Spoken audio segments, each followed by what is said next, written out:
Talk Erie and the Joel Natalie Show live from our Kingdom Financial Group studio here at 5th and State.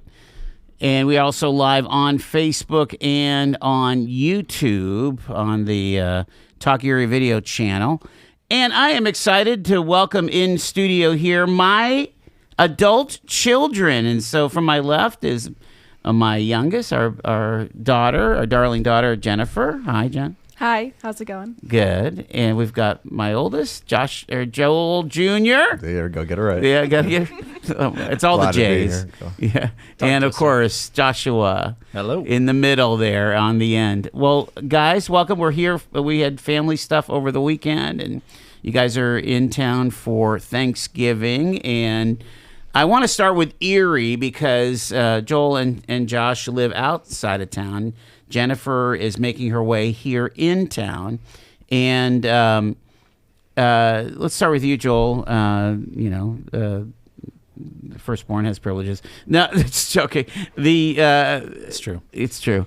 Talk about what you kind of the values that you take from Erie have come to play now in your career. You've been launched now for 10 years almost out of college.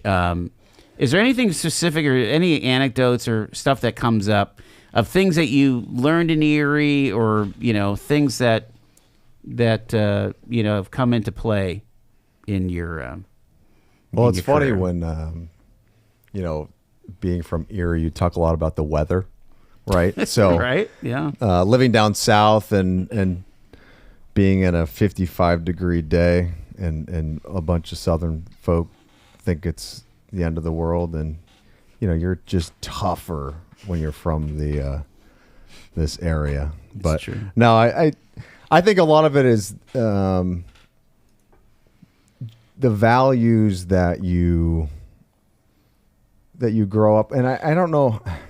I would say Erie, when you kind of lump Erie, Right. hey, what values do you gain from Erie? I think that's tough, but I think it's this is a hardworking area. It's, we came up on that. I think we've gone through when we were kids, kind of in that transition point where it was in between that. But you see the revival, like you said, the last 10 years of being away from Erie and being downtown right now and seeing the growth, just across the street from this building and the constant construction and seeing Erie Insurance and all the things they're doing and all the money they've invested down here. I mean, you just see the growth and you see the potential.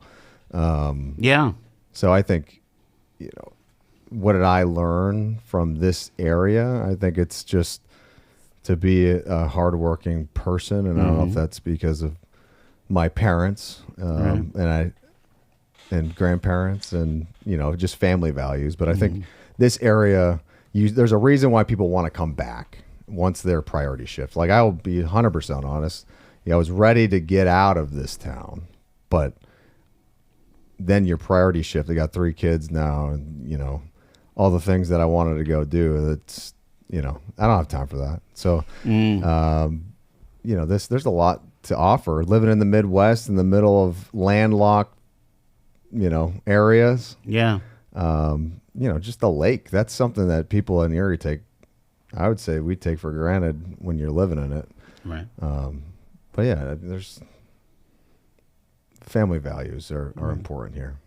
Talk about that, Josh. What are your thoughts? Yeah, I have a lot of similar feelings as Joel. When you first asked the question, definitely my mind went right to resiliency, with similar to trying to withstand the extreme weather that Erie gets with the snow and the hot summers. I think that definitely sticks with you no matter where you're at.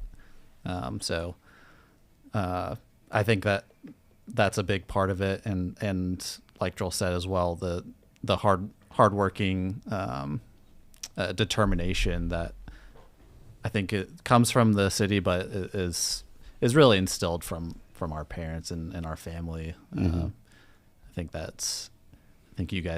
you and Mom can take a lot of credit for. Yeah. So, Jen, you deal with a lot of young people. Talk about resiliency. We talk a lot about is Generation Z able to have the resiliency and grit? You've had to overcome obstacles to get to where you are. Weigh in on that. Yeah. Well, I feel like in my short time as a grown person, Adulting, I've seen growth in myself. I think I am from a different generation than my older brothers. So don't speak low on the Gen Zers, but I think we've Gen Z adults, I'm lumping in the 20-somethings. sure.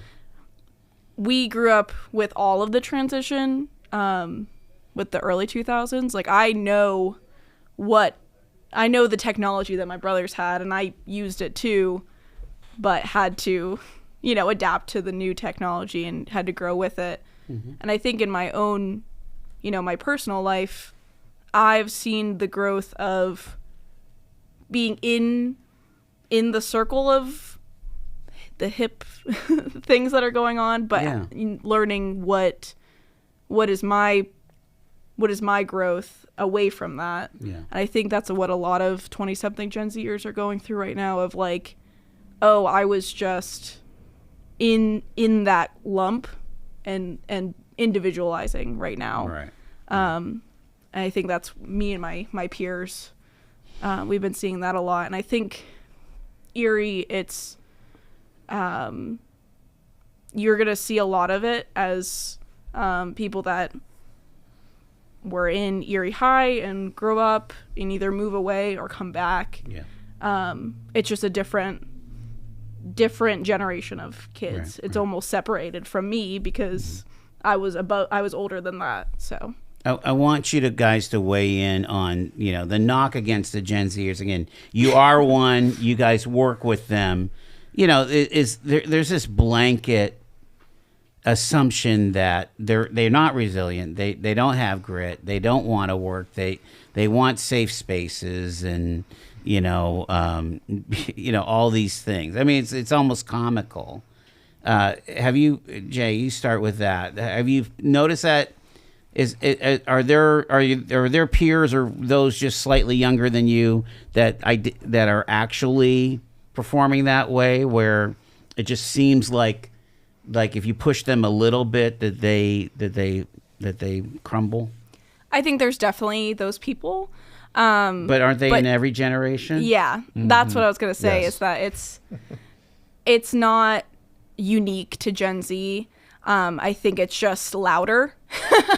But I also think they're willing to articulate what they feel. Yeah, and honestly, like, I could argue that it was more in the millennial time zone that's just being seen, because that's what maybe people younger than me are being taught by their predecessors. Their elders. Yeah, and they're all living their lives online and posting every aspect of their life. But Right. so is every other generation. Exactly. I think that's a really interesting. It's a very interesting sociological study where people that are online talking about people being constantly online. I work in higher education with students that are all Gen Z, and they are intelligent. They know they're smart kids. They are going they're going to fill the jobs that nobody wants to do, right? So we've got all with all everything, these 60-somethings saying, I'm heading for the door. Yeah. Somebody's got to pick up the slack. And then, with the change of the regime come the new year, depending on how many more jobs are going to be available because of, what President Trump is talking about doing. I mean, let's be honest. If there's going to be a mass exodus of people in this country, there's going to be a mass exodus of people that need to do jobs. And the generation that's going to be able to work is Gen Z. And they are capable. But I think it's an interesting thing where people say, I don't understand. And they fall on that and say, I don't understand why X. So say what you want about AOC. I will say that what she's doing right now is saying, hey, if you voted for Trump and me, come talk to me. I want to understand. There's a lot of people right now saying, I don't understand how you did this. I don't understand how you voted this way or that way. That's the same thing that's happening with Gen Z. I don't understand how you can, live in a safe space and all these things. It's hilarious because the same people that are struggling in your generation, my generation, right? Like it's the same people. It's the same exact thing that's been happening, but now you can see it all. It's all online. There's just more opportunity to see what's happening. Yeah. Right. If you waited till the next day to read the paper about the thing that happened, right, it's a little bit harder to consume than it's happening in real time. So you're gonna see all of it. Josh, weigh in on this again, because you have people that you work with that are getting ready to retire. Are there people to hand the baton to, especially in a professional organization like you're in? Yeah, I mean it's a hard thing to do, fill those seats with capable minds. It's a constant struggle in the defense industry, but I will say, like, in that space, there's rarely those Gen Zers that are just not wanting to work. Like, Okay. what in my area, like, Yeah. you either work or you're gonna find another job. Like, there's no option there to kind of skate by. Okay. So that's more of a corporate culture thing. Absolutely. That if the corporate culture is such where there's just a lot of catering, then people are going to push it. But again, like we were saying with Jen, it doesn't matter what generation. If you have a permissive culture, and you want to have a supportive culture, but you also need to get the work done. Yeah, they can come. You can have both. Yeah. So yeah, it's. I don't believe there's any Gen Zers in my area of work that are just not willing to do the work. The work might look slightly different because they think differently than those guys that are in their 60 plus and about to retire. Their methods of approaching a problem and finding a solution might be slightly different. But overall, it's not an issue of wanting or not wanting to do something. It's letting them go through that process in the way that they know how to do it. Yeah. And enabling them and empowering them to do it that way. Cool. Because then you're going to have way better solutions and way better culture if you're approaching it in that aspect. Allowing people to kind of lean in on their perspective and still get the job Yeah, done. give that leniency, Yeah. but obviously you can't let projects slip and No. schedules slip, overrun costs and things like that. There's obvious parameters that have to be kept to. Yeah. We're talking to my kids. That was Joshua. We have Joel Jr. and Jennifer. We're getting some Millennial and Gen Z perspectives on life and careers and the workforce. Stay with us. It's Talk Erie.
Let's talk area of the Joel and Natalie show. Spending an hour with my kids, Joel Jr., Joshua, and Jennifer. And you know what? They're open to questions if you want to ask them at 814-679-1080. Okay, I don't want to spend a lot of time on this, but I have about 6 minutes before the bottom of the hour. I want to talk about the election, and there's a lot of well, okay. I want you guys to. What did you hear about the election? Because I don't think, other than Jennifer, you guys where you live were not battleground states, right? And so, I mean, it's a whole different experience than what we had here in Erie, right? Josh, go. Yeah, I guess there was an election that happened. You were busy working. I've been told. Yeah, it basically meant nothing. Did you get mailers?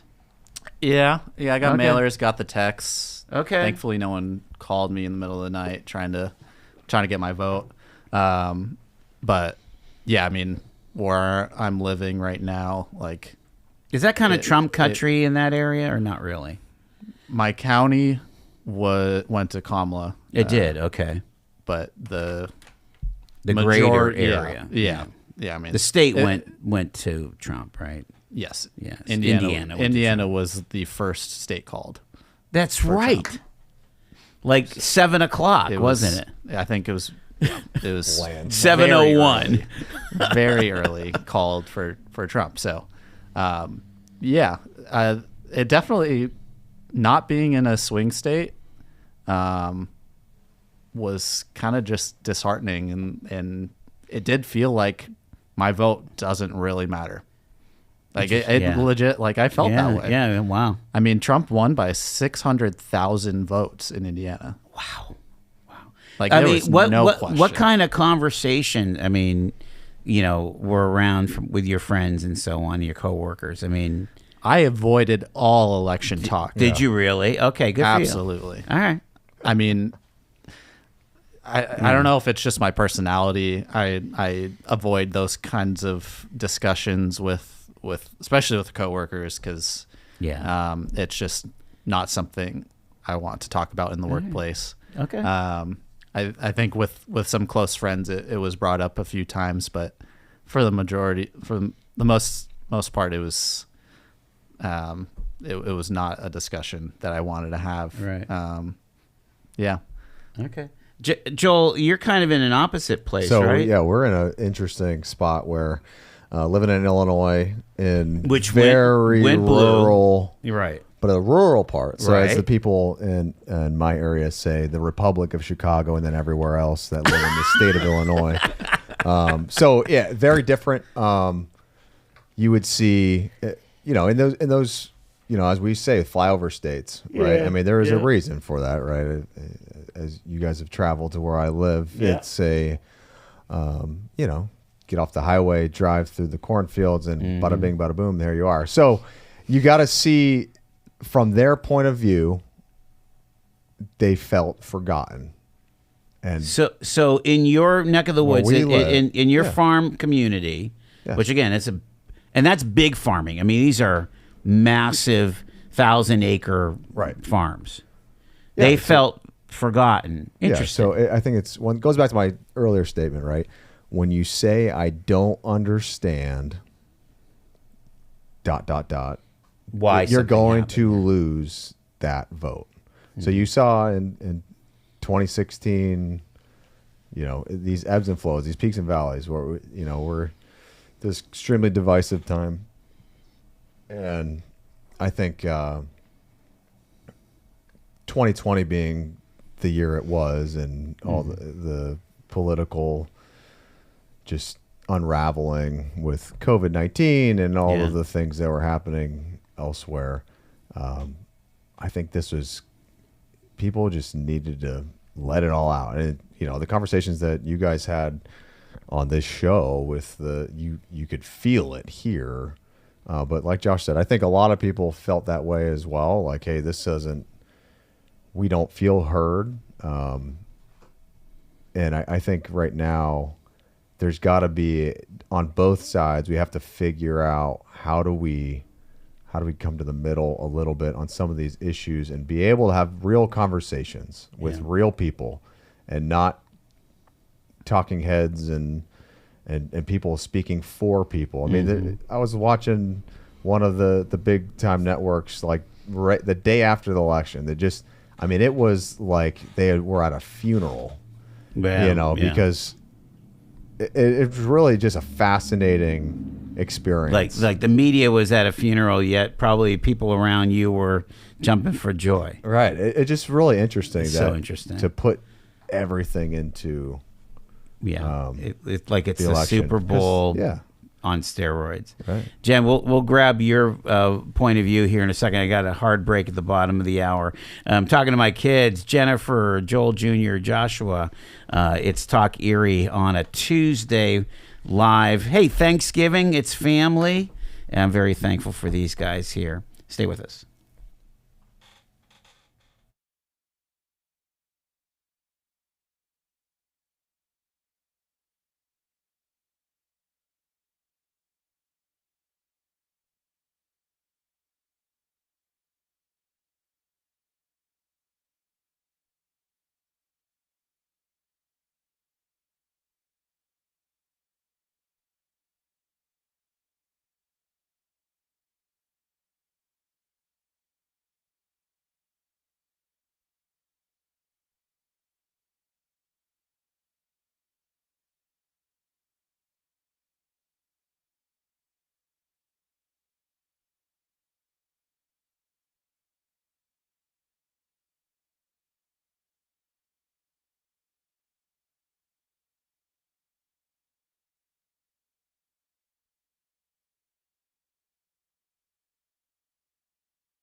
We're having a lot of fun here on a Tuesday afternoon. It's the Joel Natalie Show. We are live from our Kingdom Financial Group studio here, also on Facebook and YouTube. I'm with my kids. Jennifer, Joel Jr., Joshua are with us here, and we're talking about Millennial and Gen Z attitudes and perspectives on the current culture. Jen, we didn't get a chance for you to weigh in before the break here about the election and kind of what you were hearing, in kind of in your spaces, whether it's with your peers or with your coworkers or whatever. And, you being still in Erie, our voices were heard. I mean, gosh, Liz Cheney said we were the number one county in America, the most important county in America. The world. In the world. It's pretty crazy. Yeah. Go ahead. It was very interesting. I think the first election I voted in was 2020, and I was in college, so very much a... Do you remember, though, you drove all the way up? I drove to to Erie to vote. It was just a different conversation happening in 2020. This time I'm working in higher ed. But I also am in two different spaces right now with the people that are telling me their opinions. And I mean, even just walking through my neighborhood, it was like Trump sign, Harris sign, Trump sign, Harris sign. Yeah. Erie's kind of like that, isn't it? The city even. Yeah. It was very interesting to be a residential citizen in Erie rather than a college student kind of like floating through wherever my living space was. So did the conversations ever get really testy before the election? No, I also avoided most conversations. Okay. I will say that, but I think everyone was very open. At least the people that in my space, I think they were very open about who they were voting for on either side. So that was really interesting. I felt like I did a lot more research for myself this time around. I wanted to know exactly what I was voting for without that influence of like TikTok. Like I'm not on TikTok anymore, which is just you're just gonna get things that. So you're not on TikTok. This is interesting. Yeah. He was on Joe Rogan though. I am. You're Joe Rogan. Well, let me ask you guys, after the election, after the reaction, and think about your peers, not so much maybe the older folks that you work with, but people that are millennials or Gen Zers. Are they ecstatic? Are they in trepidation? How emotionally invested are people that surround you, your peer group, about the outcome of the election? Go ahead, Jen. There were some people that were very upset. Gen Zers. Gen Zers. Okay. My good friends that they were very put off by this election. Put off in what way? In the results. Oh, the result. Not so much, because I heard some people saying, hey, we don't even like these choices. Oh, I did not like these choices. And I think, but again, this is me outside of the echo chamber that is social media. Like I stepped away from that around September. So I kind of got to miss that really intense. Gotcha. Yeah. Spiraling that happens on social media around elections. But what I did see were all of my political ads in my mailbox, multiple people canvassing my apartment. Are you kidding? Multiple times. They didn't like me much, I guess. And well, I think it's because you were accessible. You were movable. Yeah. Yeah. I've signed up for Next Gen, which is a I can't remember the name of it. Like a get out the vote kind of thing. So I was a part of that in high school, and then but my fiance is an independent, so I mean, everyone was sending stuff right. his way. So They wanted the real you in. and wow. I mean, Tom got a call at 7:00 on election day saying, "Did you vote yet?" Oh my gosh. And like, you only have an hour to go vote, you know. So it was a lot, even without being on social media. Yeah. And so I think I was very overwhelmed. I don't know about my peers. I think they might have been a little bit more solid. Did you have any of your peers that were ecstatic at the outcome? Of my personal friends? No. Okay. Joel, how about you? People super emotionally invested from your early 30 group. Yeah, I would say there was a relief that the process was complete, and you know, it was a fair election, right? And we all I think was good to hear from everyone. Like, hey, we did a fair, like, and it was clear this time around, right? If you listen to what people were saying, people in power, hey, this is a fair election. This is what we want. This is how our process is supposed to work. People that are my age group, yeah, I also work in higher education. I don't know if you've seen any articles about higher ed in the last decade. Probably not too happy for the majority of them, but I think the biggest thing is, why can't we have the conversations anymore? And that's really the biggest thing, is what we need, what we're going to find out in the next 4 years. And I really think this is true, is the influence of AI and how, and I know I'm going way off the rails here and you're looking at me like I am, but I think what we're going to find out in the next 4 years is how AI influences our election system. And because there is, in higher education, right? We're trying to figure this out, right?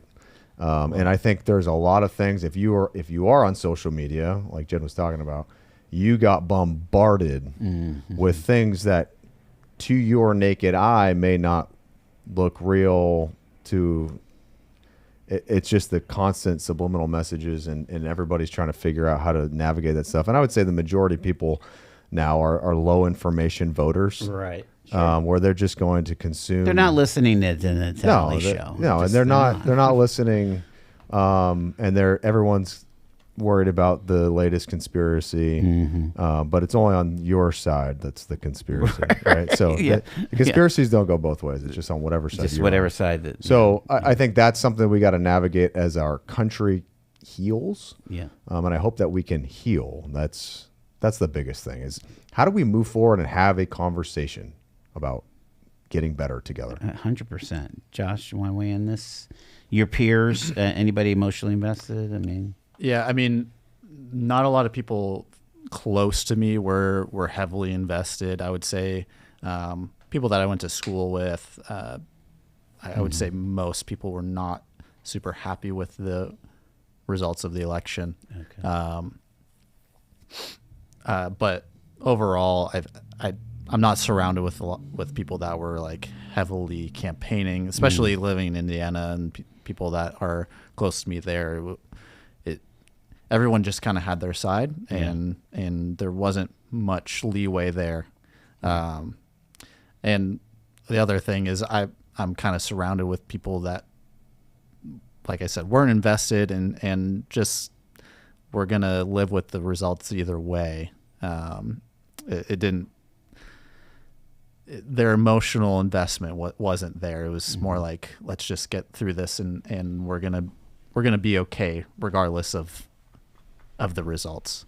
I think people forget that our country is resilient enough to withstand whoever is in. But see, that doesn't sell newspapers. Right, I know it doesn't sell. Clicks.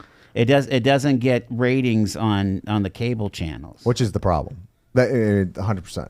If you look at, and I love our country, red-blooded American talking here. If you look at Europe and how they do their campaigning and how they're allowed to campaign, it's something that we probably need to look at, which is, hey, a month or two before the election, you can start campaigning. So we you're have not years, saying about 4 years stopping we've been free talking about. speech. You're just No. saying we're I'm talking dragging it out, and there's this millions and millions of dollars Yes. over the span of the next 4 years talking about how we're going to campaign for the next one. Billions, We got to yeah. talk up billions. Thank you.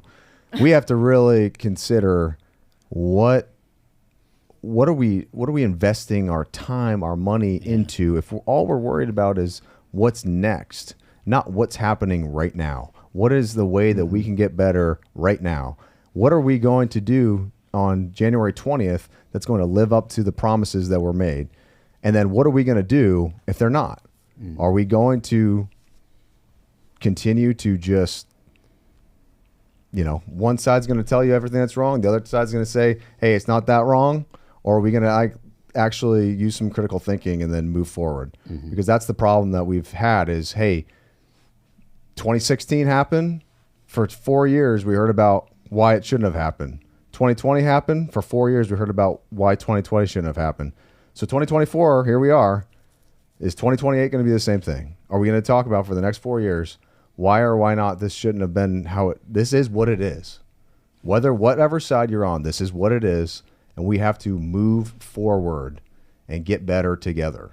Let me ask you guys about whether you think that the government could be a source of good in making your lives better. Are you trusting that the government could contribute positively to your life, or are you going to live a good life in spite of the government? Who wants to take that? I'll start with that. I would say if you're hoping that anyone outside of your immediate sphere of influence is going to make your life better, you really need to consider what your priorities are. Like if your immediate family is not going, if we're not going to heal families, and that's really what we're talking about here, right? If you're investing all of your hopes and prayers into a single individual or a party, you're already hurting in some part of your life, right? So we need to really have a conversation about healing the family unit. Like we're doing this right now, right? This is pretty cool. We get to all talk on the radio on our dad's show. We've got, our kids back with our mom, and our brother-in-law is out doing great things. We've got people, our family is strong, right? When we start to individually heal that, we don't have to worry about, can the government help? Absolutely. And we got to figure out, there's things that need to be in place to help people get back to the same starting line. We got to get to the same starting line as everyone else. But at some point, you got to get off the starting line. Yep. And you got to move, right? Who else? Anybody else? I was just going to say, I think my move away from social media especially has... I didn't know you did that. That's really... Yeah. That was very much of an adulting thing, Jen. It was a time waster. Seriously. Because I death scroll too. Yeah, I mean, it's still... I'm not on TikTok. It's just Gen Z, actually. It's not... You can't Yeah. be it. You're not part of Gen Z, so you don't death scroll. Oh, okay. Death scrolling is still a thing when you're on Facebook Reels. It is. Yeah. It is. It's true. I mean, I still have an issue with my phone, but that's another conversation. So I mean, my pull away from social media has really helped me to see bigger pictures. I mean, I personally don't really mess with the government. I don't like it. I don't find any trust in people. So how do you self-promote? How do you provide a trajectory? How are you? I focus on my local elections. I focus on the people, like Joel said, in your sphere. Mm-hmm. 'Cause I know that, like, I voted for Josh Shapiro for governor. Yeah. And that's my way of, like, he's gonna have influence in my state. Mm-hmm. And I feel like that's gonna be more of a impact for what the community that I'm trying to protect. And I've talked about this a lot with the election, is rather than focusing on these hot button topics that just divide, that's what they're created for, is to divide our country and to create conversations about things that, you know, maybe aren't as relevant, you know, for a working class family. We need to focus on things that we can control, which would be local elections, the impact of the families in our community. That's my big thing. I mean, my hot button topic would be our education system in Erie. You know, that's what I want to focus on. I want to focus on rebuilding our school district, Graduation rate, or retention of our Truancy. children. Yeah. That's something that I try to work on, even in higher ed, even in a secondary education, you know, viewpoint. So that's what I want to focus on, and that's what I've been encouraging the people that are upset about this election is focus on the things that you can control, because I've never been able to control the government, you know, the federal government. Yeah, and to go off of that, riff off of that, I think people put way too much of their time and effort and emotions into these figureheads and government, and instead of thinking about and expecting them to fulfill these lofty promises, what are you doing to make change? Look around you. There's nonprofits in Erie. There's nonprofits near where you're located. Go volunteer. Go do something to make the change instead of expecting a government handout that may or may not make any difference. But people don't want to work. Full circle. Did you see that? Yeah, I saw that. Yeah, but people do want to work. They do. Again, we've been saying that the entire election, that no matter who sits in the Oval, you could have much more influence by talking to your neighbor, by making sure that blighted home or that grass that's not cut down the street because the old lady can't afford it. Why don't you go cut the grass? If everyone started doing little things like that, our country would look completely different. But everyone is stuck looking at their phones, scrolling through TikTok, not going outside to see the sun, touch grass. Yeah, I love grass, that, to touch grass. Yeah, Like- Bill Belichick, right? Do your job. Do your job. Do your part in your community. Do your part. And like you guys talked about on the show a few weeks ago before the election, right?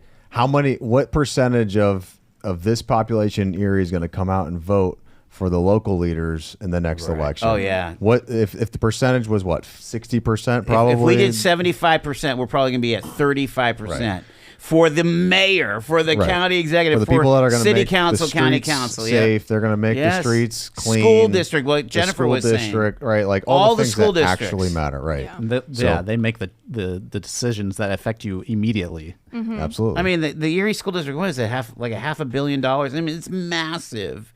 It's this huge organization. But they don't have not that much. But it goes back to my comment $250 about campaigning is they don't have the funds to be in front of your face constantly.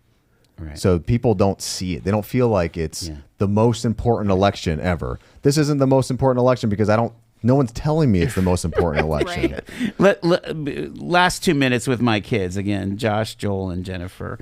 Let's end on a high note. What are you looking forward to for the holidays? And I mean, can we be moving to, since there's kind of this muted response after this big presidential, could we be moving toward a more civil and conversation-based and free speech-oriented environment into the holidays and into the new year?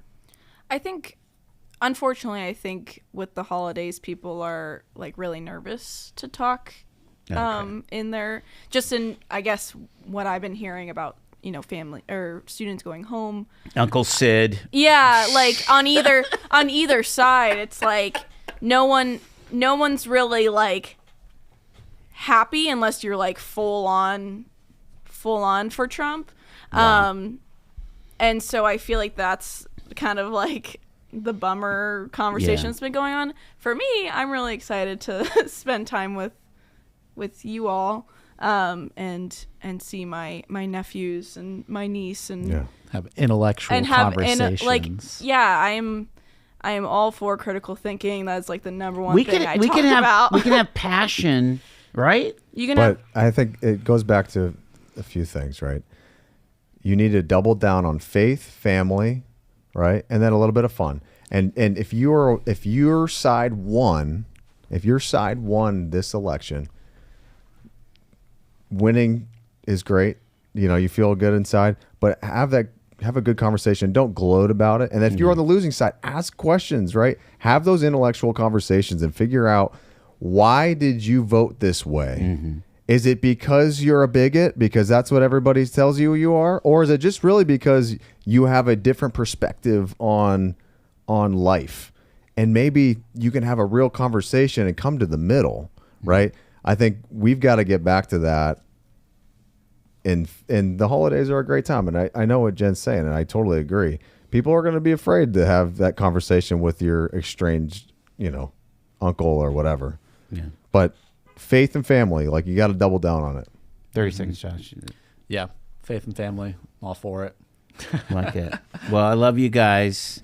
We Love do. you too. I feel like we've been having these conversations your whole lives. It's not something that we've shied away from. But what's important is you need to, you understand that there's a foundational love and cohesiveness that can't be broken over just some politician. Heck, even a football. I mean, people break up their families over football teams, which is Oh yeah, I mean, Put your identity Browns into and Steelers, something right? more sound and Yeah. structured. yeah. Hey, but we're really proud of you and all you've Thank done you. this election season. If you are listening right now, you heard all the great things that were happening on this show. And I speak for both of these guys. So proud of what you guys are doing on this show. Amazing. love you. Thank you. Love you guys. Joel Jr., Joshua, Jennifer, my children on a special Tuesday edition right before Thanksgiving. I'm gratefully thankful for my kids and my grandkids and, of course, my amazing wife who made it all happen.